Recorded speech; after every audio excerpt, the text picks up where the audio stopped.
Hello aspirants, welcome back to SRIRAM's IAS. So friends, the issues related to women and children were always central in UPSC realm. So mostly if you see from the perspective of UPSC, so the questions related to women and children will always be asked. So it was one of the favorite area for UPSC.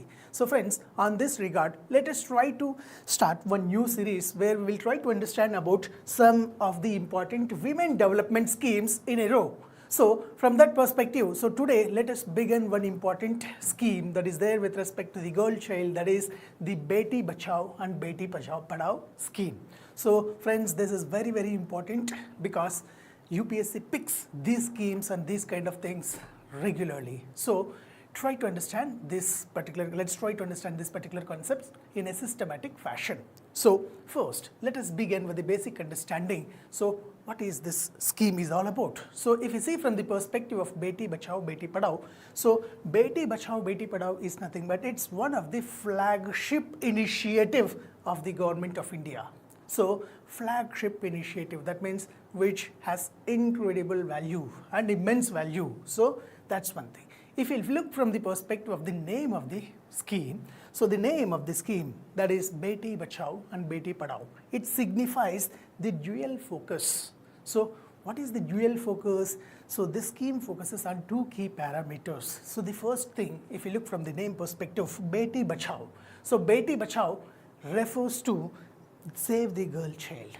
And then if you see from the perspective of the next one, Beti Padhao. So Beti Padhao translates to educate the girl child. So from that perspective, if you see, so it is all about save the girl child and educate the girl child. So that's the basic theme of that particular scheme.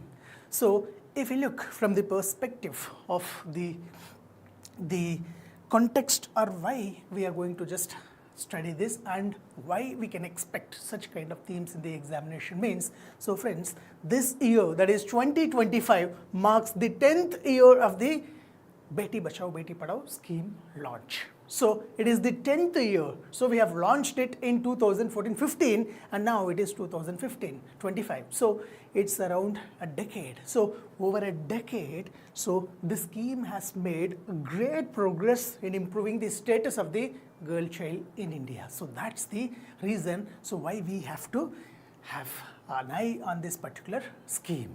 So now, if you see from the perspective of the celebrations, so very recently, that means from January 22nd to March 8th, that is March 8th was the International Women's Day. So during this period, the celebrations were happened and the 10th year anniversary celebrations took place. So that is one thing. So now in this video, let us try to discuss, or in this discussion, let us try to learn more about various achievements that the Beti Bachao Beti Padhao scheme has progressed and achieved, because we have to go for a kind of introspection and we have to examine to what extent this particular scheme could able to just show some sort of impact on the society. So that's one thing. So let's try to understand what are the basic details of this particular scheme. Basic details means like when it has been launched, what is the nature of the scheme, all such things. And then let us also try to understand about other aspects like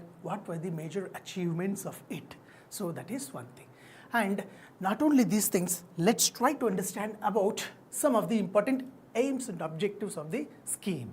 So that's what we are going to watch in this discussion and learn this in this discussion. Now, just look at this. So if you look from the perspective of the basic details of the scheme, so the scheme has been launched on January 22nd in 2015. So this was the year of the launch. Now, if you see where it has been launched at Panipat, Haryana. So that is one another key fact that you have to remember. So if you look from the perspective of the type of the scheme, that is whether it is centrally sponsored scheme or central sector scheme. So actually it is a centrally sponsored scheme, but the one important aspect that we have to remember is that, so this scheme would be entirely funded, that is 100% funded by the central government. So that is one another important fact. Then what were the target areas? So initially the targeted areas were focused on the districts with low child sex ratio. So where there was low child sex ratio, so the initiative has been launched there.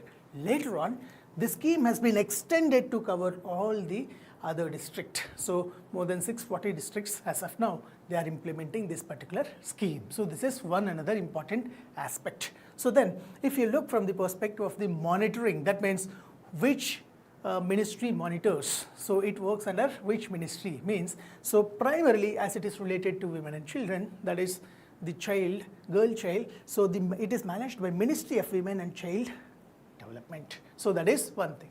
So apart from this, so Ministry of Education, it is also involved, and other relevant ministries also involved in this particular scheme. So then there were certain social campaigns which have been carried out in recent times. So one was selfie with the daughter. So this was one another campaign, social campaign that has brought incredible significance to this particular scheme. And then Beti Janmotsav. So this was another social campaign, so which helped us to reach the motto of the scheme to all the people. So that is one another important aspect. Then if you see from the perspective of the Beti Bachao Beti Padhao scheme, so this scheme has been recently integrated with another important initiative, that is Mission Shakti. So from a period of 2021 to 2022, so from 25 to 26, so we have integrated it with Mission Shakti. So that is very, very important aspect. Is that it clear? So that's one thing. So these are nothing but some of the basic details of the scheme. So we should know. So then if you just look from the next aspects point of view, so let us try to understand about what are the basic objectives of this scheme. So it is very, very important for us to understand the objectives. So friends, if you look from the perspective of the objectives, the first and foremost objective was that to combat the alarming decline in the child sex ratio. So now let us go back to 2015. And before 2015, if you look from the statistics of 2011, so the child sex ratio of India has dropped to as much as low that it dropped to 918. So 918 was the child sex ratio in 2011. So that was one of the very lowest child sex ratio in the history of India. So what were the reasons? So if you look from the perspective of the reasons, so since in the medieval times onwards, there were so many atrocities that were happening on women and the female children. So per se, the instances of female feticide and the instances of female infanticide were prevalent very rampantly. Prevalent very rampantly in the sense, like in the society, there was a kind of son meta preference, and in the society for various reasons, be it could be social reasons, be it could be economic reasons, or be it could be others. So one thing was that like there was rising instances of female feticides or female infanticides. So if you see from the perspective of 16th century, 17th century and 18th century, the instances of female infanticide was very rampant. And then with the evolvement of the technology, slowly when the technology has evolved, so what has happened, the instances of female feticide has also started. That means sex selective abortion of the girl child. So that again started taking place. So in the wake of such kind of issues, so the child sex ratio has fallen down to as low as 918 in 2011. So that's where it alarmed us to just think about the issue of the female feticide and female infanticide. So there it was an emergent and it was the important thing for us to just boost the child sex ratio. So United Nations also warned India that if this go on continue, then there would be a lot of issues in the society. So there would be new emerging patterns in the society. So that's what one thing. So that's where in the year 2015, so we have begun this particular initiative. Is that it clear? So that was the one reason. And then next thing was, as we were discussing, there was like female feticide issues. So preventing gender biased sex selective elimination. So that was one another important objective. So in any way we should not go for sex selective abortion. So in this regard, so friends, we have also brought the PCPNDT Act. So prevention. So PCPNDT Act is one such act which help to achieve this particular objective. So that is one thing. Then if you look from the perspective of next objective, ensuring the survival and protection of the girl child. So being an Indian, so being an Indian, so there is a fundamental right, or being a human, there is a fundamental right to life. So Article 21 of the Indian Constitution, in fact, it also stipulates or contains provisions related to right to life and personal liberty. So from that perspective, so this scheme was also ensuring the survival of the girl child and protection of the girl child. So that was the next objective. Is that clear? Now, if you look from the next objective, promoting education and participation of the girl child. So, friends, if you look from the perspective of the family, so usually a family will be molded and by various values. So, if you see from the perspective of values, so how we can inculcate values for a particular children. So, values can be inculcated from the family, from the society, and from the education also. So from family, if you see from the perspective of family, mother would be the first teacher of a child. So she teaches everything to the children. So if mother, that is women, if she is educated, then entire family will be educated. So that's the logic. So we have to educate the girl child so that we can just bring greater change in the society. So that's one thing we were focusing. And then improving the sex ratio at the birth. So sex ratio at the birth was very low. So during 2011 to 2014 time. So at that time, we have just started off bringing this particular scheme. So then increasing the institutional deliveries at 95% or above. So that was one another important objective. So institutional deliveries we have to improve. And then raising the awareness about the menstrual hygiene. So friends, what stigma is there in India is that. So the stigma is that the menstrual cycle is considered as something that would be always stigmatized in the society. So it's a normal, natural, biological phenomena that occurs in every woman. So we should not stigmatize that. So if you see from India's perspective, particularly what happens means, so they will not like to share the aspects related to menstrual hygiene. So because of which, so lot of health issues will have to be faced by the women or the girl children. So in that regard, so raising awareness about the menstrual hygiene was also one of the important objective of this particular scheme. So with all these objectives, so we have started our journey, and now so we have crossed more than 10 years. So in all these 10 years, so we have achieved great strides in the aspect of the Beti Bachao Beti Padhao scheme. So friends, if you look from the perspective of the scheme's achievements, so as I have said you already, so there were a lot of achievements that we have achieved in a decadal time. So 10 years is not a small span. So in 10 years, we have achieved very good progress. So now let us try to have a look at what were the various important achievements that we have achieved. So friends, first, if you look from the perspective of the issue of sex ratio at the birth. So sex ratio at the birth was very low, as I have quoted you. Now, if you see from the perspective of 2014-15, so the sex ratio was in 918. So that was one of the lowest in the history of India.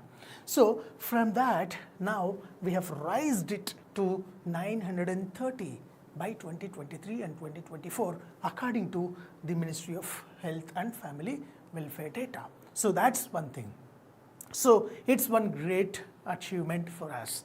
Then if you see from the perspective of the girls' gross enrollment ratio in the schools. So gross enrollment ratio means the number of children they are taking admissions into the educational institutions like schools. So the gross enrollment ratio of the children, that is particularly the girl children, has increased. So if you look from the perspective of it, so look at the statistics. So in the secondary education criteria, so it has raised from 75.51% to 78% in a span of 10 years. So at present we have 78%, that is nearly 80% of the gross enrollment of the children, that is particularly girl children, is there. So this is one another important achievement that we have achieved. Then if you look from the perspective of institutional deliveries, so friends, as I was saying you, so this was one another objective. So the emphasis was on the healthcare access led to rise in the institutional deliveries from 61% in 2014-15 to 97.3%. So look at this statistical data. So we have reached to around 97.3%. So where we have kept the target of achieving 95% or above. So that was the objective. Now can you see here? So it is 97.3%. So that's the achievement that we have got it. So friends, this was one another successful story, so that we can remember. And then we have also got a little bit of perceptual change or behavior nudges in the society. So when we have started this particular scheme, so it brought up a kind of positive demonstration effect in various places. Positive demonstration effect means in the sense to say, like when others started following same thing. Let's say for example, when our neighbor started sending the girl child to the school, so we also thought to send our girl child to the school. So this scheme has supported in many ways and it encouraged it in many ways. So by this way, so all others started sending their girl children to the schools, and they also started protecting, because this scheme is also linked with other schemes. Like let's say for example, there are so many other supporting schemes like Sukanya Samruddhi Yojana, or like there are so many schemes which are supporting the girl child. So all of them helped in changing the behavior or changing the perception of the society. So what we have done, so campaigns like Selfie with the Daughters, or campaigns like Beti Janmotsav, so they could able to successfully manage and celebrate the birth of girls and promote the gender equality. So this was one another important achievement, so that we have got it. So they were all nothing but some of the basic achievements. So let's see these achievements in the number wise, direct number wise also. So as we were discussing, institutional deliveries, remember the statistics, 97.3% institutional deliveries is there. So where we can see rise of around 36.3% in 10 years time period. And then there was a slight rise with respect to the gross enrollment ratio of the girls. So it is 2.49% rise was there. So from 75% to 78%. So this is one another statistical data that you have to note down and you have to remember. Then to just explain about the concept of sex ratio at the birth, so it again raised 12 points. So where it moved from 918 to 930. So currently the sex ratio at the birth is 930. So these are all nothing but the key achievement that we have got or we have achieved through this particular scheme. So that's one another important aspect. So friends, not only these things, so if you see from the perspective of the challenges, so there were so many challenges that we have faced. So if you see from the perspective of the nature of Indian society was with a patriarchal, deep ingrained, entrenched patriarchal mindset. So women were always seen as inferiors and women were always seen as subordinates to the men. So with this attitude, so like initially we have faced little issues with respect to the implementation of the scheme.